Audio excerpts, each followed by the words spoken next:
Market లో invest చేసి మీ డబ్బులు డబుల్ చేసుకోవాలనుకుంటున్నారా? సుందరరామిరెడ్డి గారి లైవ్ సెమినార్ కి అటెండ్ అవ్వండి.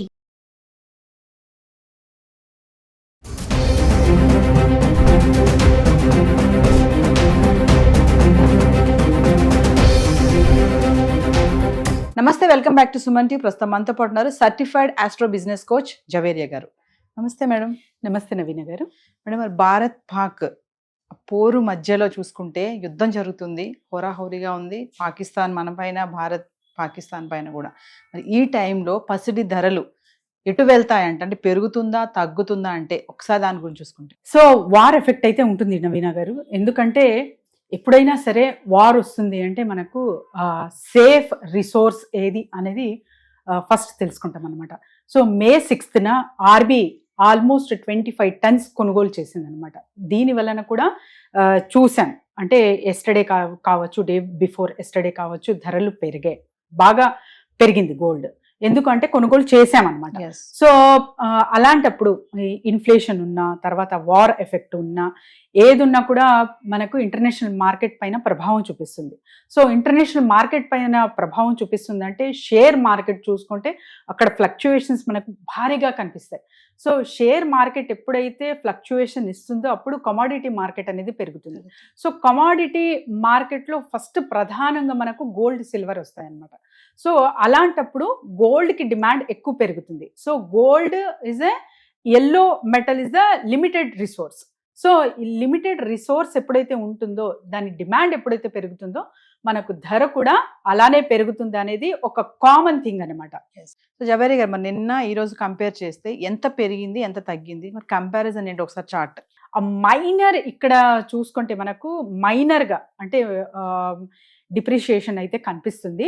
సో ఎంత ఏంటి వివరాల్లోకి వెళ్దాము. 24 క్యారెట్ లో మనకు గ్రామ్కి 125 రూపీస్ ఇక్కడ తగ్గడం జరిగింది కంపేర్ టు ఎస్టర్డే. నిన్న చూసుకుంటే మనకు 9,960 రూపీస్ పర్ గ్రామ్, కానీ ఇవాళ 9,835 రూపీస్, అంటే ఆల్మోస్ట్ 125 రూపీస్ గ్రామ్కి తగ్గిందనమాట. అంటే 10 grams చూసుకుంటే 1,250 రూపీస్ తగ్గడం అనేది చూస్తున్నాము 24 క్యారెట్స్కి. మరి 22 క్యారెట్స్ సంగతి ఏంటి? సో గ్రామ్ పైన 22 క్యారెట్స్ చూసుకుంటే ఇక్కడ నవీన గారు 115 రూపీస్ అయితే తగ్గడం జరిగింది. నిన్న ప్రైస్ 9,130 రూపీస్ అండ్ ఇవాళ 9,015 రూపీస్ అయితే చూస్తున్నాము.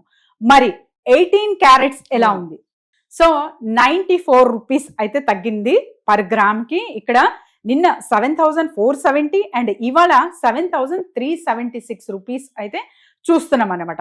సో 18 క్యారెట్స్ గోల్డ్ ఎక్కువ మొక్కు చూపిస్తున్నారు ఆల్మోస్ట్ మహిళలు. ఎందుకంటే కొంచెం అంటే గ్రామ్ లెక్కన కూడా మీరు ఇక్కడ 50 రూపీస్ తగ్గినా పెరిగినా అంటే మనకు తులంలో తీసుకుంటే కూడా ఎంతో మార్పు ఇక్కడ చూస్తామన్నమాట. అందుకని సో చాలా మంది అంటే నాట్ ఓన్లీ ఫర్ దట్, ఇప్పుడు వేస్టేజ్ కావచ్చు, జిఎస్టీ కావచ్చు, అండ్ తర్వాత వచ్చేసి మీకు చాలా ఉంటాయి కదా. సో మేకింగ్ ఛార్జెస్ కావచ్చు, ఇవన్నీ కలిపితే కూడా మనకు ఆల్మోస్ట్ ఆల్ ఎక్కువ ధర అవుతుందని 18 క్యారెట్స్కి ఆల్మోస్ట్ ఆల్ షిఫ్ట్ అవుతున్నారు మహిళలు. సో కాకపోతే 24 క్యారెట్స్ కూడా మీరు కాయిన్ రూపంలో తీసుకుంటున్నారు ఫర్ ఎ లాంగ్ పీరియడ్ అంటే కూడా చాలా మంచి రిజల్ట్స్ అనేది చూస్తారు. జవేరియా గారు, ఇప్పుడు భారత్ పాకిస్తాన్ అనేవి రెండు ప్రపంచంలో అతిపెద్ద బంగారం వినియోగదారులలో అతిపెద్దవని చెప్తా ఉంటారు కదా, మరి వీటి గురించి ఒకసారి చూస్తే.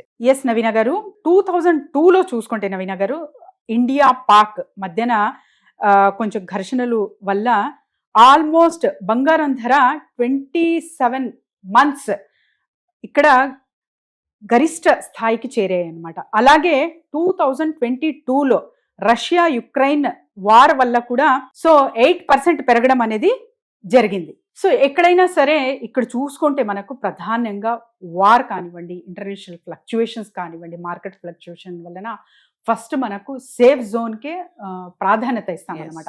సో సేఫ్ జోన్కి ప్రాధాన్యత ఇస్తున్నాము అంటే మనం అంటే ఒక మంచి రిజల్ట్ అనేది చూస్తాము అండ్ మన కంట్రీ ఎలాంటివి కూడా ఫ్యూచర్లో చాలా అంటే స్కేర్సిటీ రాకుండా కాపాడుకుంటుంది తనకు తాను. సో ఇలా బ్యాంక్స్ కొనుగోలు చేయడం వల్ల బంగారము ఈ ధరలు అనేది చాలా పెరుగుతున్నాయి. అలానే ఉంటాయా అన్నది కూడా క్వశ్చన్ అనమాట. అంటే లేదు వార్ జోన్ చూసుకుంటే మనకు ఇప్పుడు యుక్రెయిన్ రష్యా కానివ్వండి, లేదా ట్రంప్ టారిఫ్ ఆన్ చైనా కానివ్వండి, యుఎస్ చైనా మధ్యలో కానివ్వండి, ఇప్పుడు రీసెంట్గా మన భారతదేశం అండ్ పాక్ మధ్యలో కానివ్వండి, వార్ అంతా సెటిల్ అయిపోయి సో ప్రశాంతంగా ఉంది వాతావరణం అంతా. అంటే గోల్డ్ రేట్ తగ్గే అవకాశం చాలా చాలా ఉన్నాయి నవీన గారు.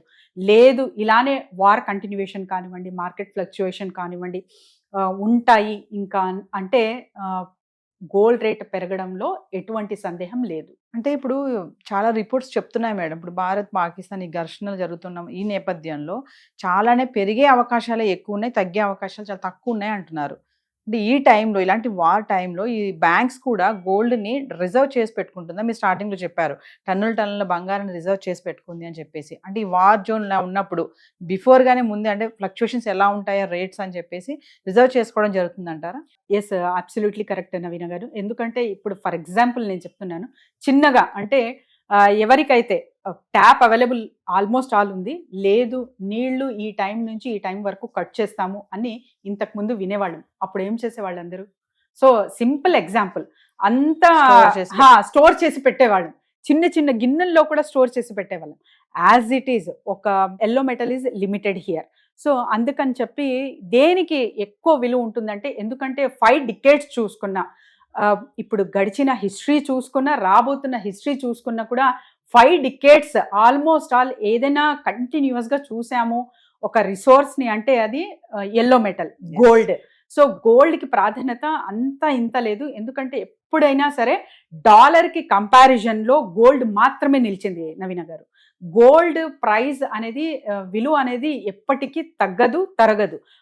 లాంగ్ రన్లో మనం ఇన్వెస్ట్ చేస్తున్నాము అంటే ఖచ్చితంగా మనకు నష్టాలు అనేది చూడరు, ప్రాఫిట్ గెయిన్ అనే చూస్తారు. లేదా ఇప్పుడు ప్రస్తుతం అయితే నేను కొనుగోలు చేయాలి, ప్రస్తుతమే రిజల్ట్ కావాలి అంటే అన్సర్టినిటీ అన్నమాట, చెప్పలేము. సో పెరగచ్చు ధర, తగ్గచ్చు. సో ఏదేమైనా జవేరి గారు, ఈ వార్ జోన్ టైంలో మాత్రం గోల్డ్ పెరిగే ఛాన్సెస్ ఎక్కువ ఉన్నాయి అనుకోవచ్చు అంటారు? అబ్సల్యూట్లీ నవీన గారు. Thank you.